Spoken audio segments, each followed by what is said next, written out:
Hi everyone, this is the 13th of October 2016, and what we've been witnessing across markets is a potential series of triangles, and also what we are seeing is lower tops. So we're going to look at, I'm just going to look at what, what pattern it is exactly forming.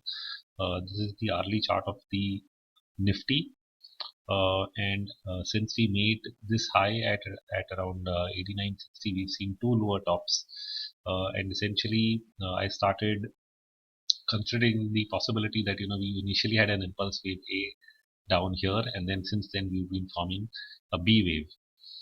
The reason to consider that was that essentially you had a three wave rise here, A, B, and C, and then when you started this next sell off, it did not very clearly form an impulse. It in fact looked like three waves. So I started considering either you have the possibility of a running flat or else most probably a B wave triangle. So after that, you should have seen another three wave rise. You had this five wave advance and you had this five wave decline here. And so you both being five was a little confusing, but today we've seen this sell off early in the morning, and you can actually mark this fall as A, B, and C. Note that you have this rising channel trend line which is coming in right close to around 8600, 8610 as a channel support for the overall trend.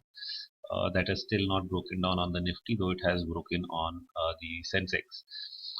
So essentially, if you complete this ABC down to maybe 8600, then we could say this is A, this is B, and I could actually draw a channel, a smaller channel around price, something like this, and anticipate a move right back to test this falling trend line from the highs, which is at around 87.80, and maybe slightly to this channel line, which is at around 88.50. So in which would be very close to the high we made here, which is at around 88.90, just below that.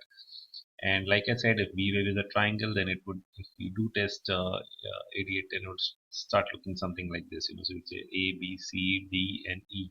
So there will be a couple of more moves within this triangular formation as long as you don't break 8600 right away. And if you do, you can still develop a triangular formation as long as you do not go below the 85 43 low that we actually made in August. So this is the setup. Once you do break that, then of course you'll have to consider lower tops, bottom, some kind of running flat already complete, and we've already started impulsing on the way down. Now, this is also something similar that we've been witnessing in the US indices. It looks like a triangle and complete, but at the same time, it could be a triangle going on. So let me just quickly go over it. So here's the Dow Jones index, and for a while I thought this narrow pattern here was a triangle, and then you spiked above it. So typically, what you do when you see something like this is you redraw the lines, and if I do that, then it's very well possible to consider that the triangle is A, B, C, D, and you have an E wave, which means one more push up to the upper end of the range at around 10,380 before you complete this structure.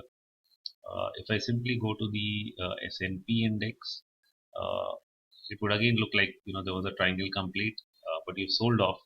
And if we try to redraw lines, then it wouldn't look like the Dow either, because it would look like A, B, and now we still have C, D, E left. Or it's possible that this entire structure, because the fall from the all-time high itself was just three waves, we could say the whole pattern here developing is triangular. So it'll be A, B, C, D, and you have a final move up in E before you actually sell off. Now, all of this would not be true if the recent swing lows broke, but that has still not happened. You've had many big up and down days for all of September and now even October, but you mostly remained in the same trading range.